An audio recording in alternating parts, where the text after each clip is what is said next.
This is Creepy and Geeky.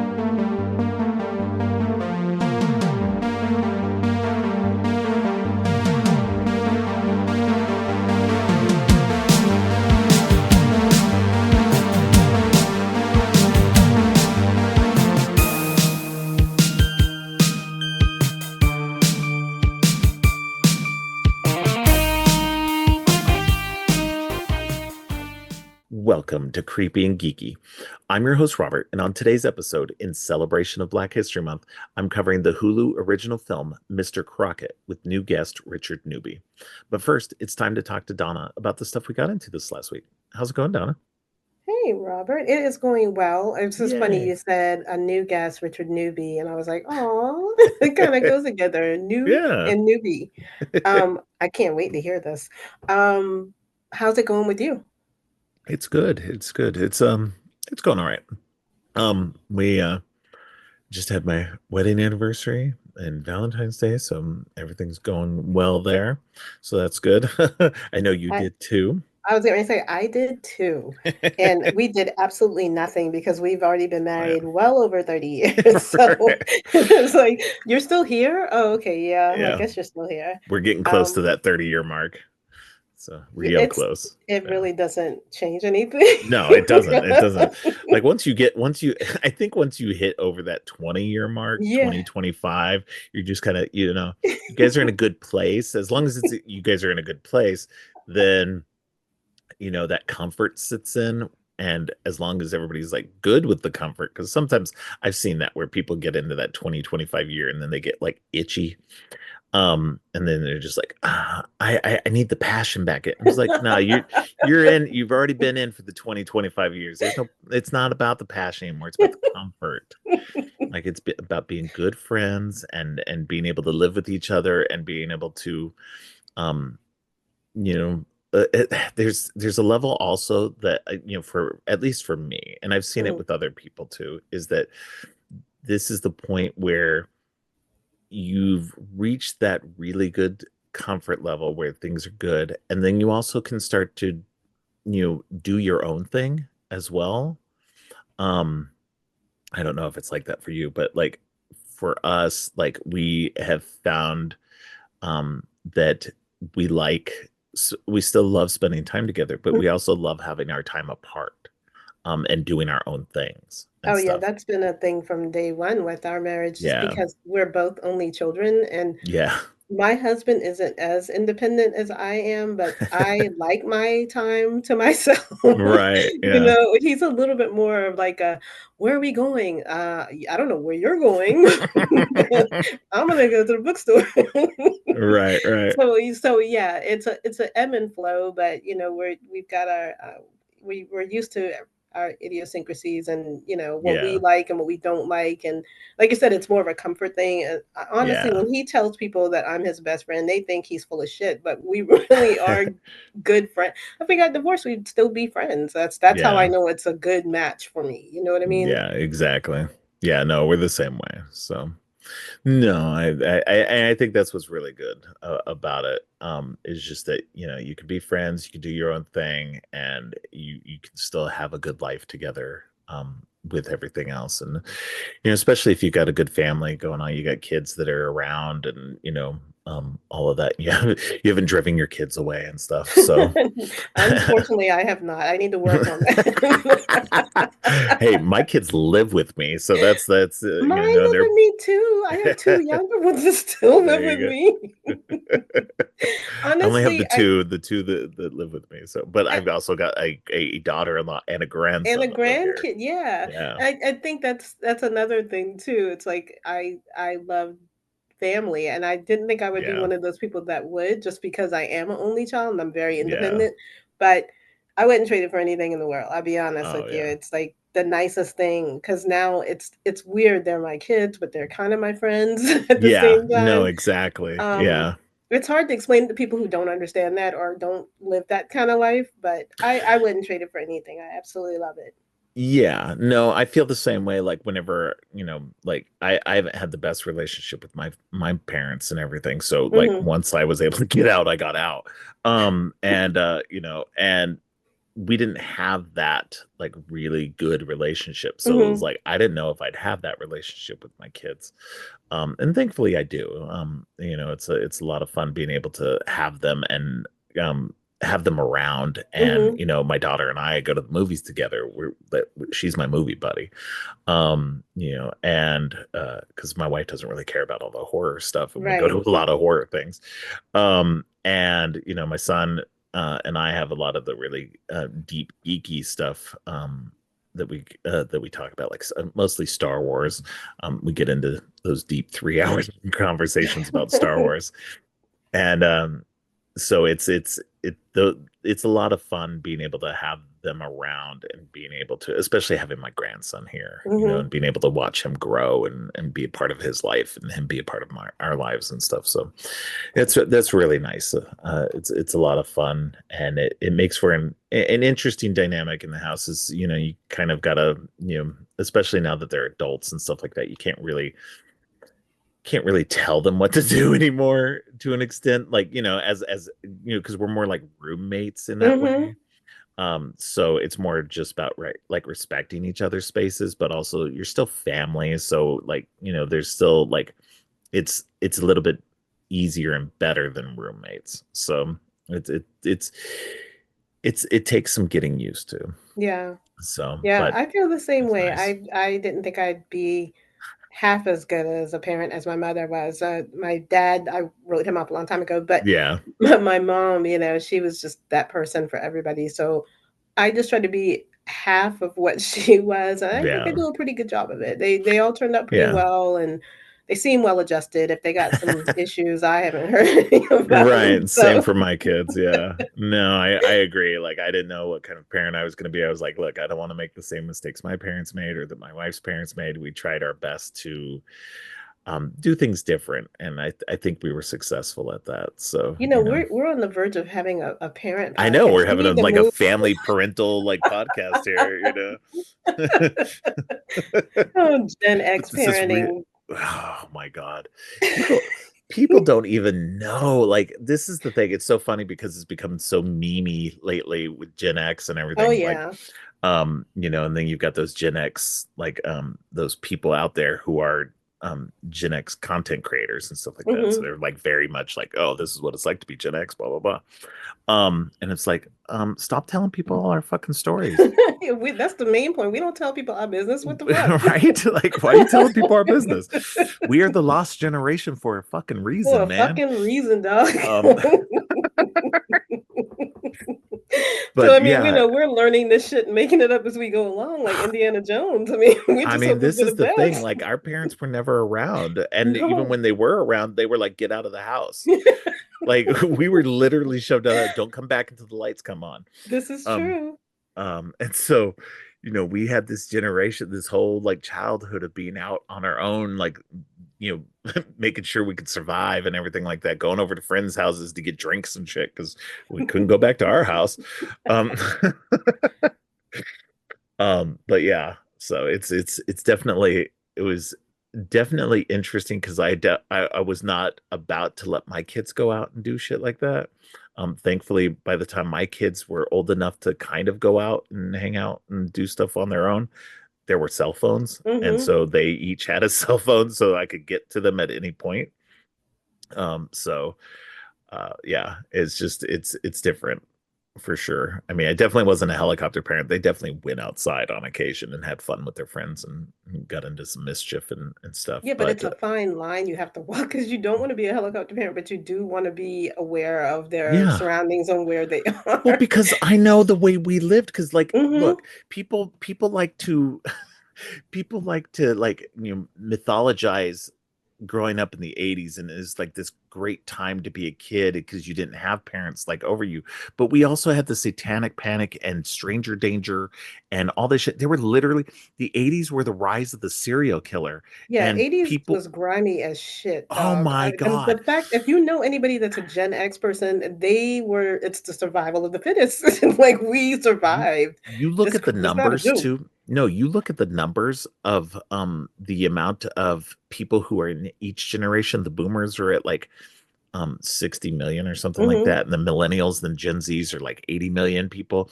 The um Gen Xers are like 30 million. Hmm. Um, because one, they stopped having as many kids, but two, not all of us fucking got out of the 80s. No. So there were a lot of our generation who died, not just then, but even later, for the AIDS epidemic and Hmm. all kinds of stuff that fucking happened during our generation. And it's kind of crazy. This podcast episode is wild. I don't know how we even got into I all don't this. even know we got. We started talking about Valentine's Day and we ended up here. No, so funny. However, I love conversations like this though, so it's awesome.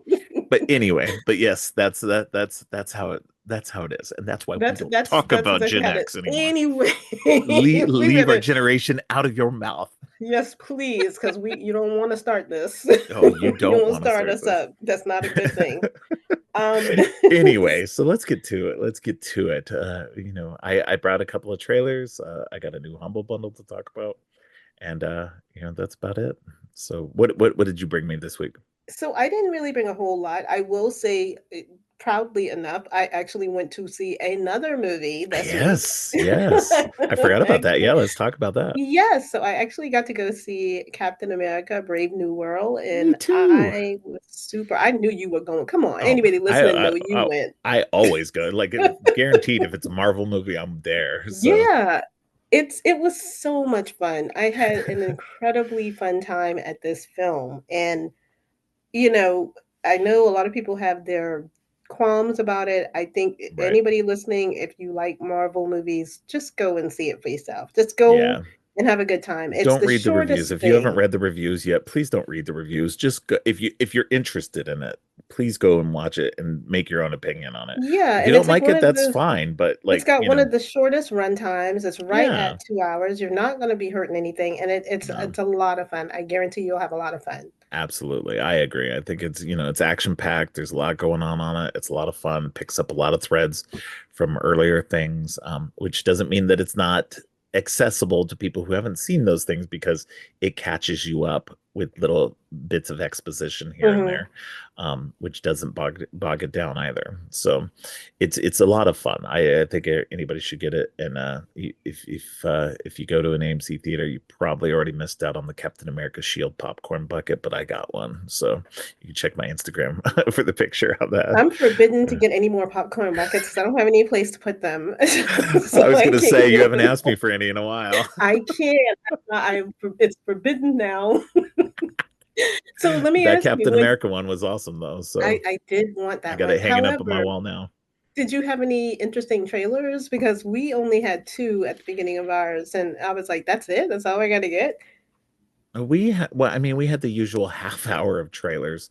So we had Thunderbolts and Fantastic Four, and we had the Accountant too, which is odd. Like I didn't know the Accountant made enough money to justify getting a second movie, Apparently, but apparently it did. It does not look interesting, so I will not be going to see that one. I didn't want the first accountant, to be honest. Yeah, I've never seen the first one. The problem is I like Ben Affleck. I think he's a great actor. I think he's really good in drama and comedy. I don't think he's as good in action movies. He doesn't, I don't know, he's never pulled off action for me. So him being Batman, him being Daredevil, none of that has ever actually worked for me. I just want him Um, as a director. I don't want to. I mean, I don't hate him as an actor, but I prefer right. his I want to directing. see him in Kevin Smith stuff, man. It's like his work with Kevin Smith has always I'll been give you fun. that. Yeah. So, I mean, I wish they'd do more together, but I think Ben Affleck's always been too big But for I his will own. say, it was a fun film. We got a lot of Yeah. cameos that I didn't expect to see, and Yes. I'll have to talk to you after we record about one in particular because we were like, I wonder how much they got paid for that 40 seconds that they were on screen. I was like, what? Are you serious? Like probably like $2 million. That's Um, funny. but that was my first thing that I actually got out into the world and saw a movie. I my, know. It's so my rare second for you. movie in 2 weeks. I've seen two new movies. I know. Well, you're going to see another one this next week too. Oh yes. We'll talk about that next week. Yes, we will. Yeah. All right. So what do you have? So I have so I'll talk about my first new trailer. I'll skip the one I have on top, so just in case you might have that one. Okay. But I don't think you'll have this one. The live action How to Train Your Dragon trailer came out this week, I do not have and that one, and I saw that. Oh my goodness. it. So I'm kind of mixed on this because number one, I love the How to Train Your Dragon series. Hmm. I always have. Um, and a live action movie seems really cool, but it looks like it's literally shot for shot the first movie done That's exactly again. what it looked like to me too. So I'm like, look, I'm still gonna go see this. But I don't think I'm gonna be super wowed by it. It depends on the performances, Hmm. really. Like, if the actors who are performing the same lines as it was in the cartoon in the animated movie, then hopefully they bring something to it that's different. So we'll see. I'm cautiously optimistic, like I like to Hmm. say, but we'll see what happens. But it looks good. I mean, it looks great in live action. So it'll be cool to see how they do it. All right. So what else you got for me? Let's see. So, actually meant to bring this to you last week, and I don't know why, but I forgot about it. So there's this new movie coming out. There's a trailer for a movie called Locked. Have you seen this one? Heard this one? No. Okay. So this is interesting. It stars Bill Skarsgård, who seems to be everywhere, and Right. he's a thief that breaks into a luxury SUV only to realize that the car he broke into is actually a deadly trap. And Oh Anthony no. Hopkins is the voice that we hear throughout this trailer that is letting him know why he is now trapped in this vehicle. But it's really interesting because it's based on a 2019 film that's titled 4x4, and that one I think is actually on Tubi if you want to see the original before you see this one. The trailer looks great. You know, he's in this car, he can't get out, there's no air, he doesn't have any liquids to keep himself hydrated. I think at one point he tries to shoot his way out, and of course, everything is bulletproof. So now he's Mm, bleeding on the inside of the car, trying to get the attention of anybody on the outside. But of course, the windows are tinted completely black and it's soundproof. It's such a claustrophobic looking trailer. I'm very excited to see this. Just one because I like Bill Skarsgård, but I want to see where this is going. yeah. No, that sounds interesting. I'll have to check out that trailer. All right. All right. Well, let's see. The next thing I have is a trailer for a movie called Borderline. No, that was one of mine. That was my Well, then I last one. then I will skip that one real quick, and I will go to. I'll let you do that one. Then I have a trailer for a movie called Friendship, which is a new A24 movie with Paul Rudd, and oh my God, I forget the guy's name. He has a show where he does weird stuff. Oh, I did hear about this. It is A24, right? Yeah, A24. Yeah, it's Tim Robinson. yes, his show, he has a show on Netflix that is hilarious and Yeah, the I think you should leave. Yeah. it's I so haven't weird watched and that show. bizarre. Oh Yeah. my God. So this is like so Tim Robinson plays this guy who is he's kind of awkward. But I guess Paul Rudd is his new neighbor Hmm. and invites him over to hang with him and his other friends, and they kick up a little friendship and everything. And then at some point in the middle of the trailer, it like Paul Rudd is basically like, "Look, we had a couple of good hangs, but yeah, I don't want to hang out with you anymore." And then Tim Robinson's character kind of goes off the rails because he can't deal with that. So, so it's an interesting trailer. It looks good. I'm excited for that. Paul Rudd in two upcoming A24 movies. This one and Death of the Unicorn. So it's exciting to see Paul Rudd doing some fun little horror stuff.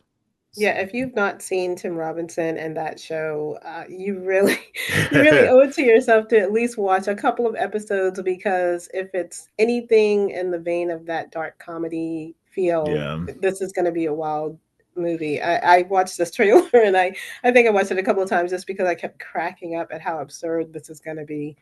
Um, yeah, absolutely cannot wait to see this one.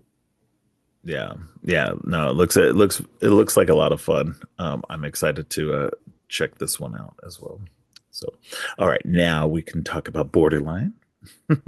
Well, I mean, you brought it up. You can go ahead and Well, talk no, no, about no, it. no. It was I'll your just thing you throw it brought. in. You don't have that many to bring up, so So yeah, so as Robert said, Borderline, which is a trailer that's out, and it has our horror darling Miss Samara Weaving yes, and Ray Nicholson, who clearly is embracing his horror roots now. Um, yes. and he's playing a fan of Samara Weaving's character, who's a pop star, and basically takes her hostage in her home. It looks like he has like a host of other people Yeah, that are helping him with this yeah. A bunch of hostage other crazy takedown. people. Yeah. Yeah, but it looks Oh, it looks crazy. It looks like it's violent gonna and be crazy as fun. all hell. Yeah. I mean, Samara Weaving's in it, so you know she's gonna be kicking everybody's ass. This is Right. gonna be like You know really she's gonna be fun. covered in blood by the end of it. That's how we like her. Right? We like our Samara Weaving covered in blood. I'm fully on brand with these blonde chicks in horror film. Just embracing the craziness and then taking charge of the craziness. And I it's was produced by God. her fellow Australian twin, Margot Robbie. So Oh, is it really? yeah, yeah. Yeah, Margot Robbie is really doing a lot of producing, and so is oh gosh, I've already Colleen Camp. Colleen Camp has been like a champion of horror films and producing a whole slew of them lately. I don't know Oh, what's going interesting. on, but I love it. Um, Colleen Camp from Clue. yes, Colleen Camp That's from Clue. that's awesome. I didn't know she was producing a lot of stuff like that. That's very Yeah, cool. it's really odd. When I saw her name on the credits, I was like, "Really, Colleen Camp?" And then I went back and I looked, and I was like, "Oh, she's done a whole lot of producing. It's crazy." That's Um, very cool. yeah, but this one looks really interesting. There was also somebody else in the trailer, Eric Dane, who I hadn't seen since Yeah, Euphoria. I was like, "Holy crap!" I'm glad that he's back and he's doing other stuff. yeah, yeah. No, I'm definitely. He's one of those actors who's been like. I think it's good when he does really weird stuff like this. Hmm. Like I think he kind of got he was already in that niche and then kind of got out of it when he got into Grey's Anatomy and kind of got that elevation in his status. And then it's kind of good to see him come back to that. So, but yeah, no, this looks interesting. And I'll tell you this, like so far, I'm digging Ray Nicholson a lot better than his dad. Um, I know that's sacrilege to the Not horror really. people, but I'm not a big Jack Nicholson fan, so it'll be cool to see what he pulls off in this. He's definitely a different flavor. So, uh, but yeah, this looks like a lot of fun. So, all right. Well, my last thing is there's a new Humble Bundle for Army of Darkness comic books. Um, so these are like a bunch of different comic books that follow up, you know, in various forms after the events of Army of Darkness. So, you know, in whatever ways they happen to be, it's just basically Ash on more adventures dealing with Deadites and the Necronomicon Hmm. and everything like that. So, but it's got a lot of really good stuff in it. Let's see. I don't think it's got any crossovers in this bundle this time.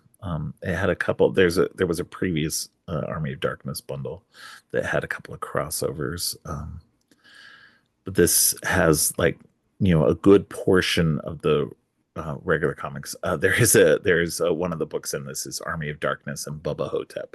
So so That's cute. yeah, so that's a good crossover. It's got a couple of Reanimator crossovers as well, Army of Darkness versus Reanimator. But for the most part, it's just his adventures after the events of Army of Darkness. So they're a lot of fun. It's only $18 for all of it. You get quite a few books. So definitely check that out if you're interested in that kind of stuff. But that's all I have. But before we move on to the rest of the show, why don't you let people know what you got going on your show this week? You know what? It's going to have to be a surprise because I've recorded two separate things and I haven't finished editing either one. So I don't know which one it's going to be. This is only the second time that I've done this to you. I know, yeah. Well, listeners should probably already have heard what you got going on this week, but if you don't, make sure to go back to her podcast and go check out what she's got going on. I'm assuming it's something Black History Month It related, though, is. It right? is. Yes. Yeah. Okay. All right. All right. Well, stay tuned. I have a great conversation with Richard Newby about Mr. Crocket next. And until next week, stay creepy.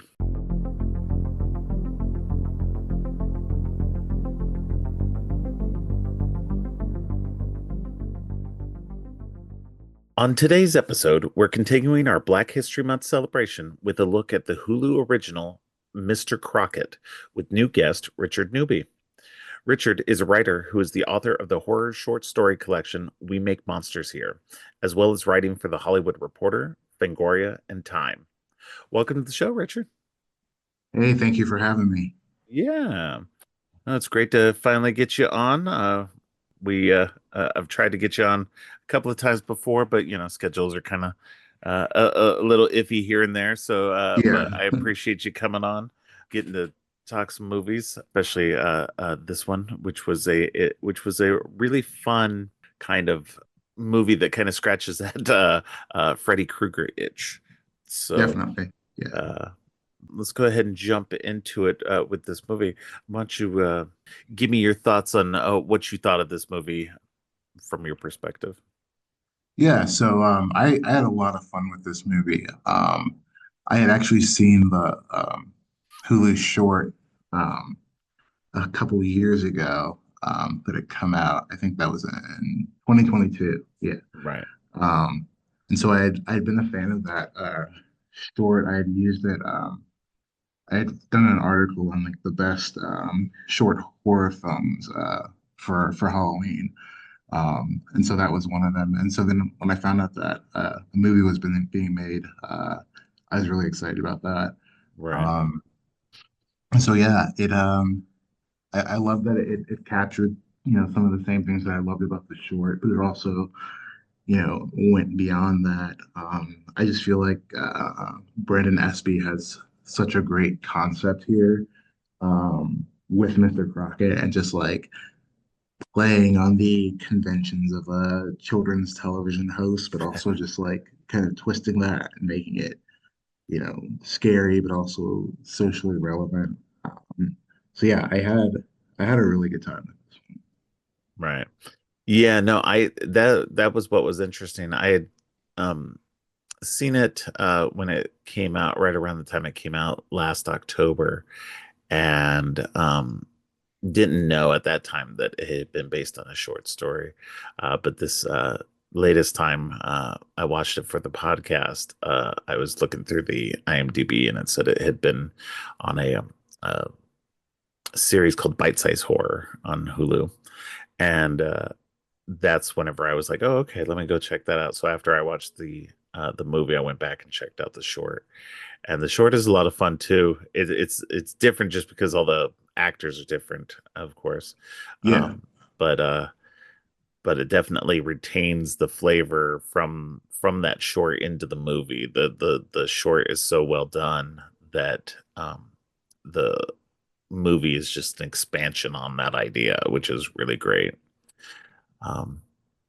And yeah, no, this movie is really good. It's the ideas in it, and what you get in this movie are so well done, but yet so ripe for expansion as well. And I thought that was what was really interesting about it, is that if they decide to just one and done this movie, that's great. It's really fun for what it is, and I hope a lot of more people will go check it out.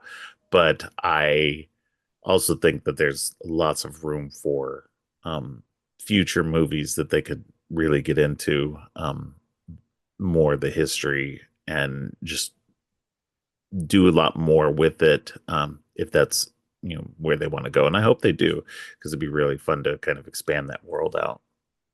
Yeah, I'd love to see this like fleshed out into a full franchise. You had mentioned the kind of Nightmare on Elm Street Yeah. comparison earlier, and I think that's a great comp right there.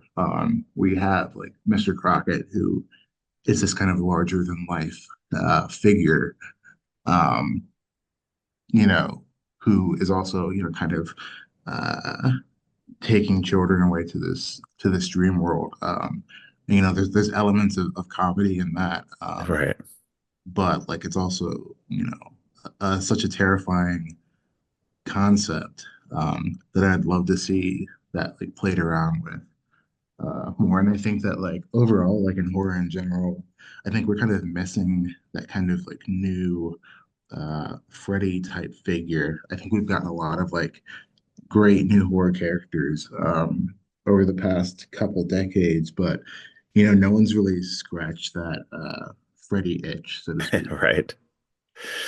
Yeah, and it seems like as if New Line is really not interested in pursuing any kind of move forward with Freddy, which is, I guess, in a way, it's fine.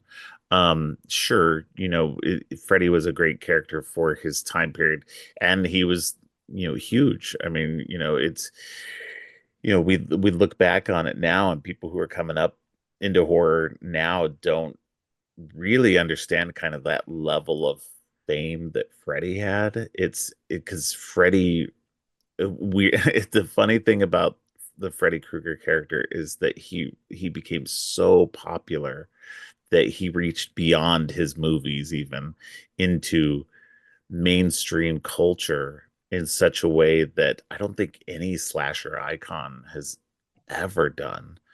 Um, and so and there's but within that span of time that all of his movies came out, he burned so brightly that I think he actually kind of burned out. And Yeah, there's I think there I mean even within that time frame his movies kind of like were super popular and the character himself was super popular, and then like towards the latter part, like the latter half of his movies, he kind of fizzled out a bit and people kind of got, okay, yeah, we're done with Freddy.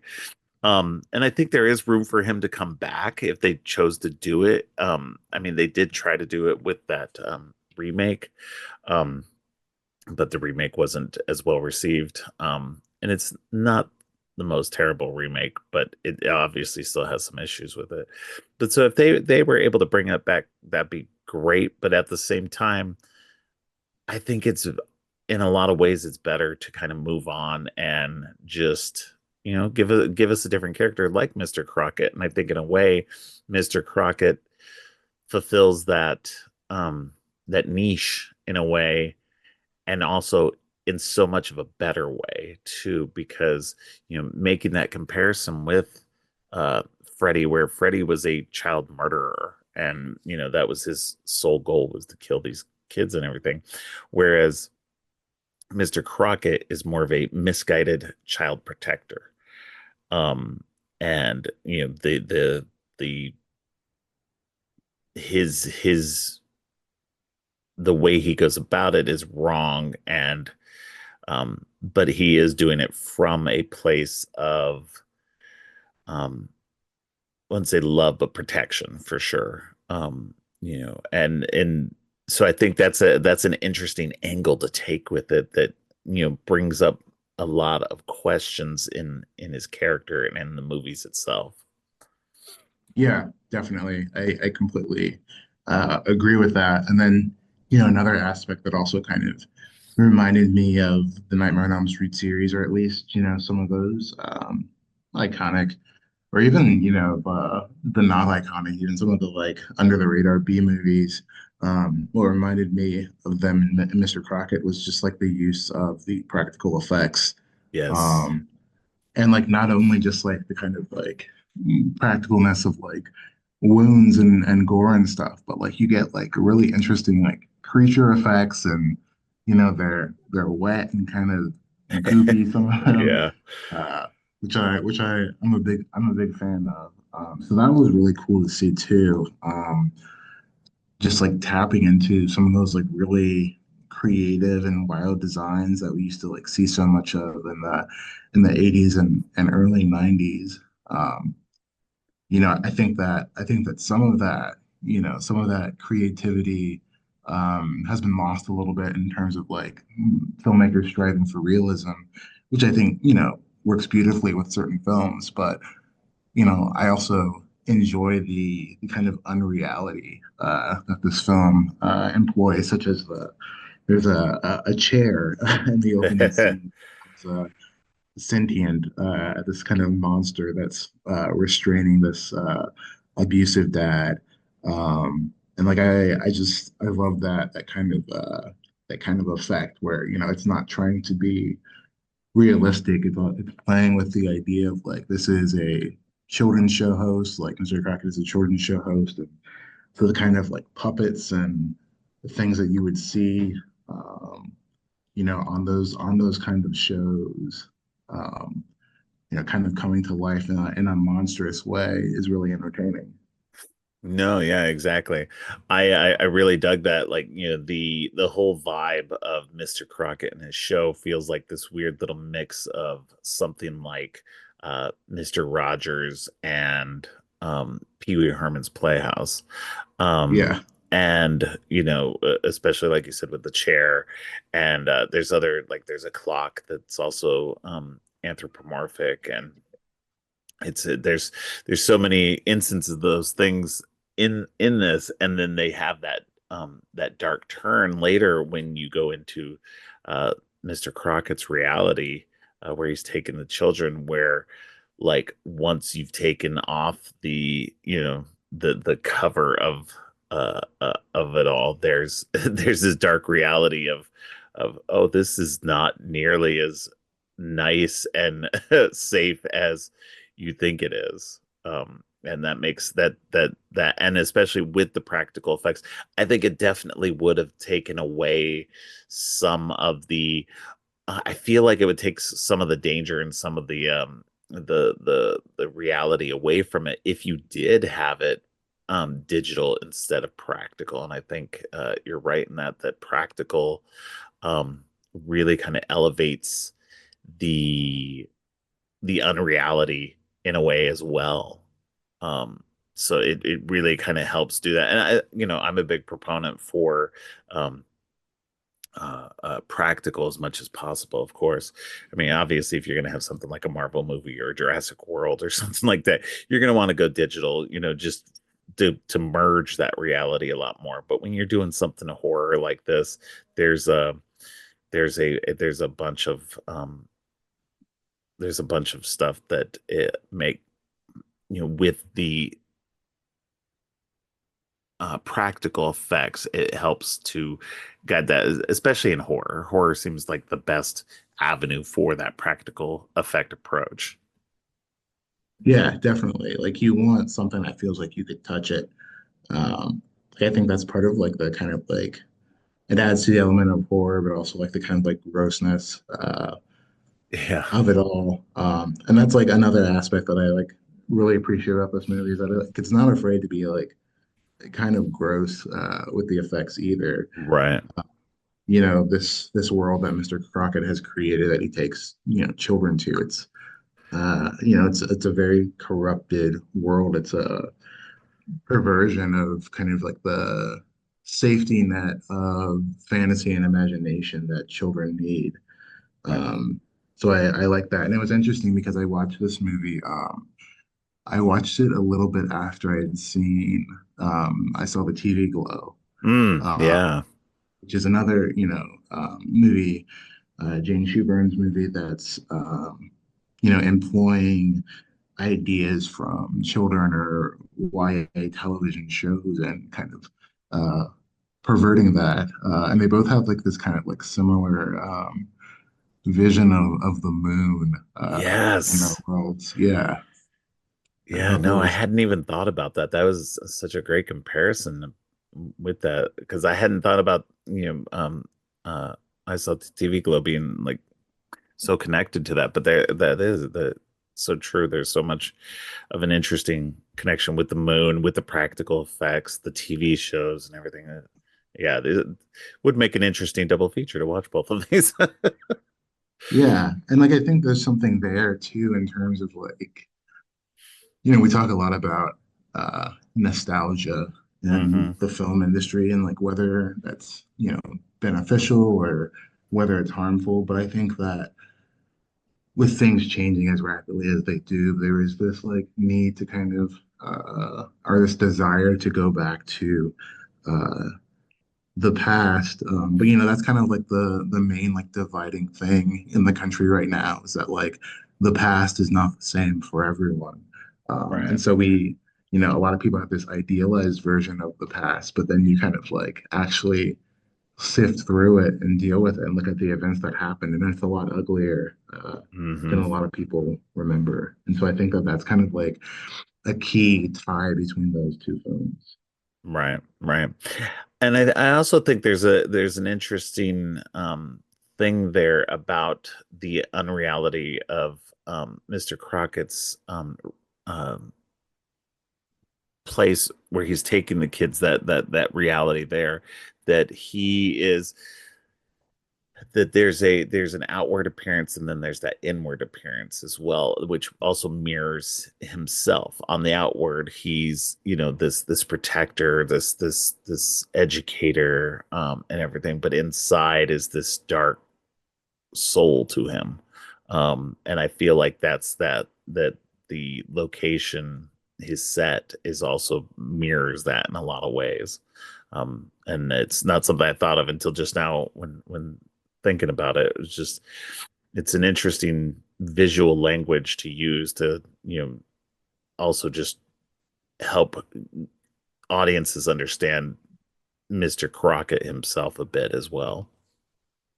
I think so too. I appreciated that they like really focused on like giving him a backstory. Like I think Right. like there, I think with certain, monsters or villains, something to be said about, keeping them in the dark and not knowing exactly like what they are or who they are. But I think that this, giving Mr. Crockett a backstory is such an important like aspect of showing like his perverted humanity. Like he Right. started off wanting to do something good, you know, because he, genuinely did care about children and wanted to create this like children's show. But like I think that, because of society and also like his feelings of being owed something, his own narcissism, led him down this darker path. So I think it's important that like the film, humanizes him. And I love the way that it's done too, in terms of how the film both like incorporates flashbacks to the early versions of his Mr. Crockett show on like a PBS like network. But then also, there's these like animated storybook sequences too. They kind of show exactly what happened to him to lead him to this demonic form. And I just like generally I just love the mix of mediums. Like whenever there's like an animated sequence added to a live action movie, I'm always like, oh man, this is great. Like it definitely adds something to it. Yeah, no, I like that too. When you see, it's when somebody does that really effectively, it works so well. I'm thinking like in Kill Bill when he did that for Oren's Oh yeah, past as yeah. well. You get this, it almost becomes, in a way, there's a it definitely, it makes you pay attention, number one, to what's going on, instead of just having, a flashback. And flashbacks are fine, um, but having something where it's done in a different medium definitely makes you, at least for me, makes me pay a little bit more attention to that. um, and then also there's also like, in a way too, it, because of that separation, it almost gives, not necessarily, but it makes me think of an almost unreliable narrator suggestion as well. That what we're being given might not be quite well, or maybe even in a way, maybe it's the most reliable narrator. You could take it either way, um, depending on how you want to look at it and how it's being presented as well. Yeah, it's that fairy tale Yeah. quality that it has, and like just for me personally, like fairy tales are like how I became interested in horror. And like as a kid, like I would buy like or get from the library like different versions of like the same fairy tale and like Yes. compare the differences between them and like how they were told and like how the endings changed. And so I felt a lot of that, with this in terms of that storybook Yes. concept, what you were talking about in terms of like what's the truth, who is telling the story, what's the perspective. So I definitely think it like taps into that fairy tale aspect that kind of made me fall in love with the genre in the first place. Yeah. No, I agree with you on that. Like, folklore has always been a big fascination of mine as well. And folklore, fairy tales, mythology, all of that is interesting because it really is tied to who is telling the story. What version are we getting? The even the Grimm's fairy tales. I mean, you get, if you go straight back to the Brothers Grimm, you get their completely unsanitized, um, straight up very dark versions of the stories. But if you're getting the story told to you by Disney, it's a super, super sanitized, very family friendly version of a story that has much, much darker origins. And then on top of that, because the Brothers Grimm collected these stories, how much of that was also changed for publication. So you always have to like look back on that and just understand, you know, um, who's telling the story, what's their agenda, what's their bias, all of Yeah, that. And I love that, in that way too, is that when somebody's telling a story, when you're getting these flashback pasts or from another medium and stuff like that, it is always good to go, who's telling the story and why is this in such a different way? So I love that they did that in this as well, because it's definitely, um, because at that moment it's the mother who's tapping um, the into his thoughts and everything, and just what exactly is he broadcasting that she's able to tap into, and that definitely makes the information suspect. So I think yeah, there's some opening there too of if they want to decide to change his what we know of his past, they can, because they go, well, this is just what he wanted her to know. So I love that yeah. aspect of it.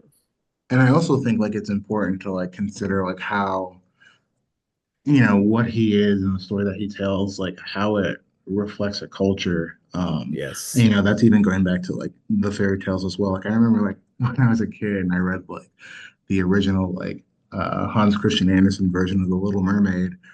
I was like, what do you mean she turns into sea foam at the end? Like what is that? And that's very much like a story of just like, you know, punishing this girl from, going outside of her expected life or expected area. And so then I think like if you kind of like look at Mr. Crockett like through that lens, there is something that taps into the kind of like cultural fears, but also like biases around, single Black mothers and whether Yes. they can, take care of their kids by themselves, like, the absence of a father figure. We see the term like broken families thrown around so often in the news to blame, what's considered like deviant behavior.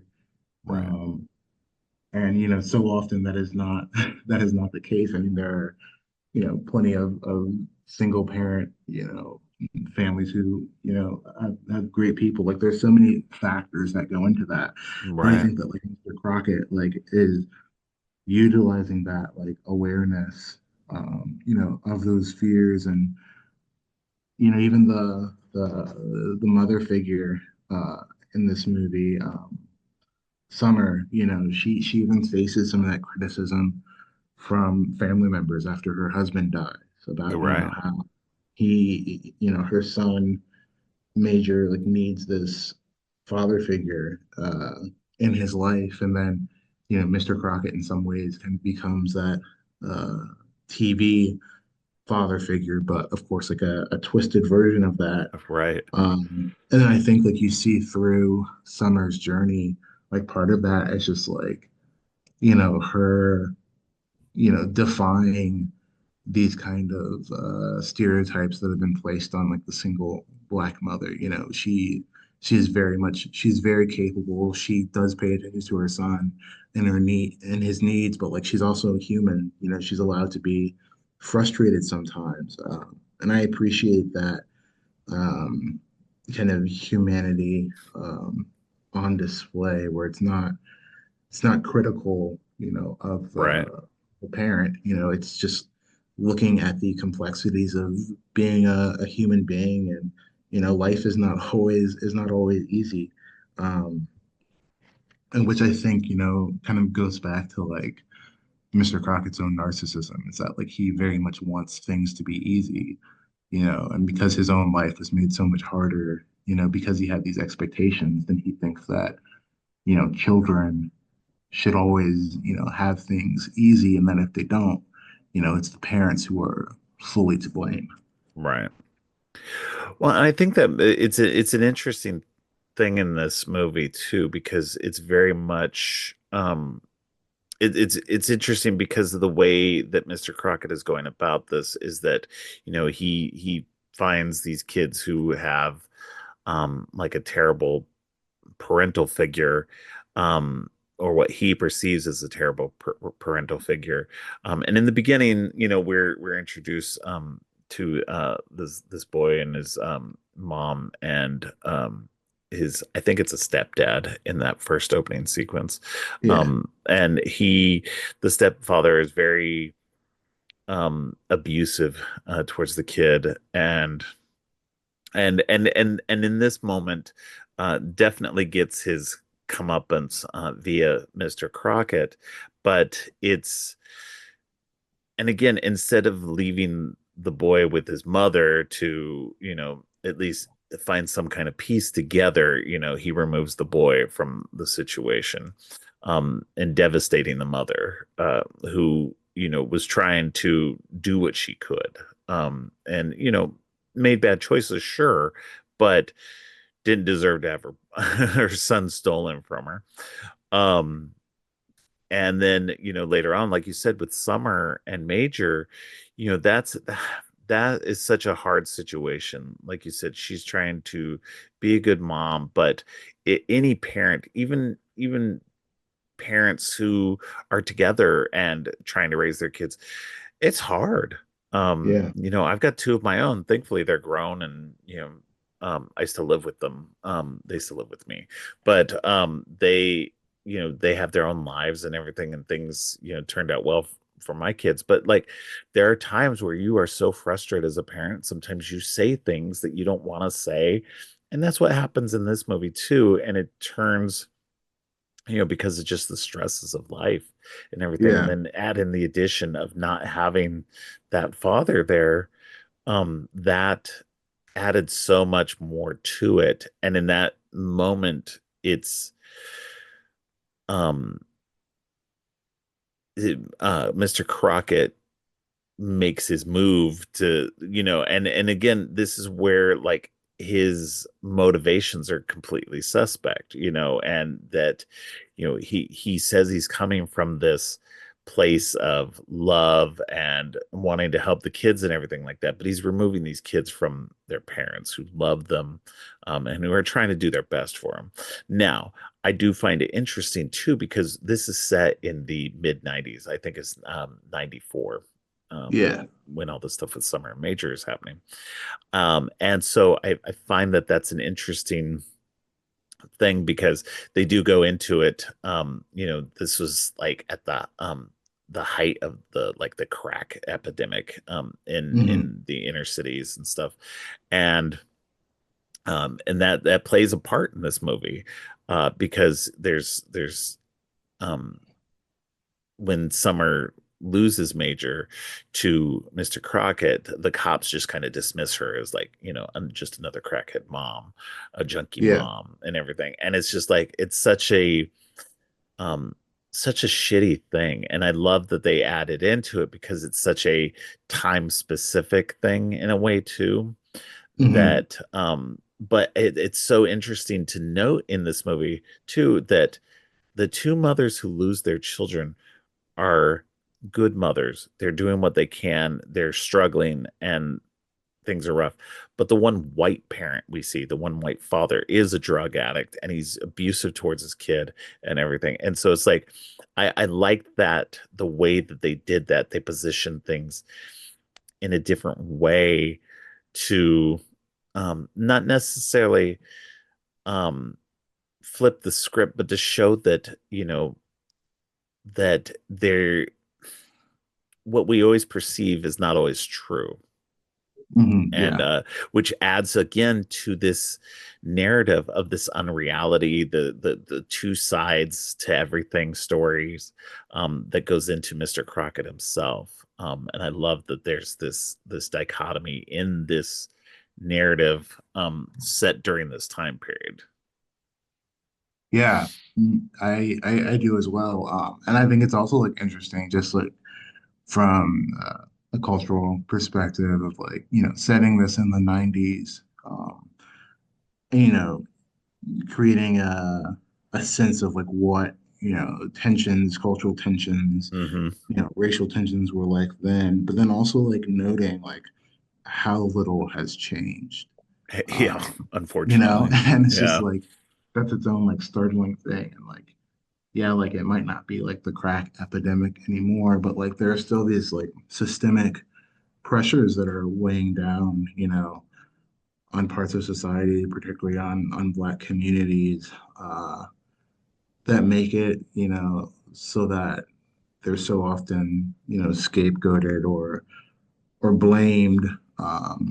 And so I think that that's an interesting choice too. Like whenever you set something in the past, I think so often there's like this to go back to nostalgia, like there's this expectation of like tapping into um, a different time because it's like, do you remember when like these kind of like good feelings where like this is the music you grew up with, like this is the style. Like you Right. think about something like Stranger Things, which like I'm a big fan of, but like it's very much like, you know, these are the kind of pop culture references that like kids who grew up in the Right. 80s like recognize and like doesn't that feel good? Like doesn't that, Yeah. fill you up with something? But like here it's, it's like, yeah, we're going back, but like this doesn't feel good. Like this doesn't, this Right. Yeah. No, yeah, I agree with that. Like, it's just, yeah, and I think that's what makes this a really interesting movie, in this way too, is that you've got this, that, like you said, that historical bent to it that's, um, nostalgic, but also not. Yeah, nostalgia is this weird thing, and I think that's what's really makes it. And I saw the TV glow in a lot of ways. It's this, it's a corruption of nostalgia. Mhm. And I really like that. And like Mr. Crockett itself plays into that as well. This corruption of nostalgia, this the show of Mr. Crockett is like you're supposed to, oh yeah, this is what it felt like with Mr. Rogers or Sesame Street or Pee Wee's Playhouse, all these things, and you're just like, yeah, and then you see the corruption, you're like, oh no. That I don't like that. But at the same time, you're just like, damn, that's like really, really good. Yeah. And I really love and to be fair, like I love that. Like I'm also a big fan of Stranger Things. I mean, who isn't? Um, but it's but you're right. I mean, even that has its own corruption. Mhm. Yeah. But I love when we get a good movie or TV show or something like that that shows the corruption of nostalgia, the corruption of I think sometimes it gets sometimes it depends on the project and how it's utilized and presented. Because some things can come off maybe a little bit more heavy-handed than necessary, but I think that's what makes Mr. Crockett work, is that it's not that heavy-handed. It's presenting it to you, it's letting you make your own observations to it. Um, and even, with this rewatch, I saw things and observed things in a different way than I did the first time I watched it. And so that's what's really great upon multiple viewings of things is, you know, and that's why I always suggest, even if maybe you didn't like, I mean, sure, if you hated something out of the gate, like 100%, and you just did not like that movie or whatever, don't go back and watch it. But if you kind of were like, okay, this was just okay or whatever, go back, rewatch it. Maybe you'll find something slightly better about it. Um, that's always my suggestion with stuff like that. But For sure. yeah, Yeah. yeah. But I love that corruption of nostalgia. That's just that plays into it so much in here, including, like the being that it's a VHS tape that they have to use and everything. And it lends itself again to, if they continue this, I mean, they could continue being in the 90s and using the VHS tape, but I would love to see them even progress it into later media, DVDs and streaming or something like that. There we could Yeah. like a great like Mr. Crockett streaming app or something like that. It'd be Yeah. funny. Mr. So Crockett that in 4K. yeah, exactly. So it'd be really, really great to see them do something like that where they could push the medium at least in a way where he's going beyond even his time period and stuff. So it'd be really cool to see that. Definitely. But yeah, no, I think that this movie does a lot of things right in so many ways, including like with the time period and stuff. I think that it represents that time period, that mid '90s, really well. Um, and I think it's interesting too, because coming from that black perspective, because this is made by a black filmmaker, that you get a version of the 90s that, myself being white, I didn't get. I didn't see um that perspective in that way, because it just um wasn't my reality. And Mhm. so I think that's what's interesting about it, is that you get to see something um different and unique and a different perspective, that is interesting and informative. And I think, from what I understand, it's done very well for that time period. Yeah, and I was a little kid like in '94 where this takes place. I was 5 years old. So like I wasn't experiencing it to its full extent the way that like my parents were, but like just from like talking to them, talking to people who were older than me and my family and friend group who did live in that time, like it really does touch on a lot of things in that time. And I think that that's why, like, for me, like, horror is such like a great lens to look at history, Yes. because it really, taps into the cultural fears, the societal fears that were happening uh, at this time, like allows you to reflect on them. And I think that, also like the ability to have hindsight, even with like movies coming out today, like I'm so fascinated about like what we'll think of some of them like Yeah. 20 years from now. Yeah. Yeah. But yeah, it's No. it's such a like great like look into the past. Yeah, no, I agree. I think that it's yeah.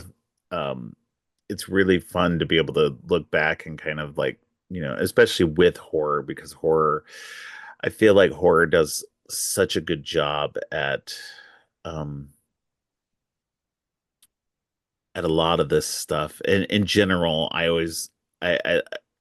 I'm not I'll admit that I'm not one to really watch um dramatic movies so much, outside of horror. Like for me, like I from entertainment, I want unreality. I want Mhm. horror, sci-fi, action, comedy, that kind of stuff that, a heightened reality or an unreality where I don't tend to watch too many things that are,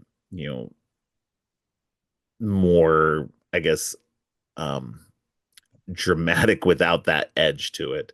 Yeah, But I think that's what horror does really well is that it can be presented with that horror overtone, but you're still getting the same story. If you took out the horror elements, would the story stand on its own? Yeah, right. actually, like Yeah, especially with this movie would stand very much on its own without the horror elements to it. And I think that's what's really great sometimes with a good horror movie. You can take out those horror elements and see that there's a really good story underneath it. for And sure. um and this one definitely is one of those. And again, I think Mr. Crockett's the whole um story and everything is definitely ripe for expansion. And I'm really hoping Hulu. I'm hoping enough people watch this movie enough for Hulu to invest in at least a sequel, if Yeah, not future installments. yeah, that would be great to see because I definitely want to see more of this world. And I think that Brendan Espy is a really talented filmmaker. Like, I'm excited to see, how he utilizes what he learned from this and the short, and kind of, what he does in the future. Oh yeah, absolutely, definitely. Um, but yeah, I really enjoyed this movie. And if listeners haven't checked it out, definitely go check it out. It's on Hulu now. It's a Hulu exclusive, so I don't imagine it'll be going anywhere else anytime soon. Hopefully, they'll keep it on. But definitely go check it out. It's a lot of fun. Is there anything else you wanted to say more about it before we wrap up? No, I just to kind of echo your thoughts. I hope people, check it out if they haven't. It was, the short was such a pleasant surprise, and like it getting a feature was an even more pleasant surprise. And I definitely think that a lot of people will get a kick out of it for sure. Oh yeah, definitely. All right. Well, I appreciate you coming on to talk about Mr. Crockett with me. Why don't you let people know where they can find you online? Yeah, so I'm mostly over on Bluesky. I am at Richard L Newby dot Bluesky dot social. So I will share most of my links and writing stuff there, and then also if you subscribe to Fangoria, you usually find an article that I wrote pretty much every quarter. Um, so also check that out. If you don't subscribe, you should because there's a lot of great work coverage in there. I'm really proud to be a part of it. Yeah, definitely. All right. Well, thanks again for coming on. I very much appreciate it. And I hope to get you on for another episode soon. Definitely. Thank you for having me. All right. Thank you. Thanks for listening. Creepy and Geeky is produced and hosted by Robert Clark. If you like what you've heard, please consider giving the show 5 stars and a review on Apple Podcasts and Spotify. And share the podcast on social media to help spread the word. Make sure to subscribe on your favorite podcast app or at creepyandgeeky.com. You can follow the podcast by going to creepyandgeeky.com and clicking on any of the social links. If you'd like to follow me, you can find my links at geekthulu.com. You can support the podcast by ordering teas and more on TeePublic or by donating to the coffee page. All of the links are in the show notes. Finally, don't forget, stay creepy.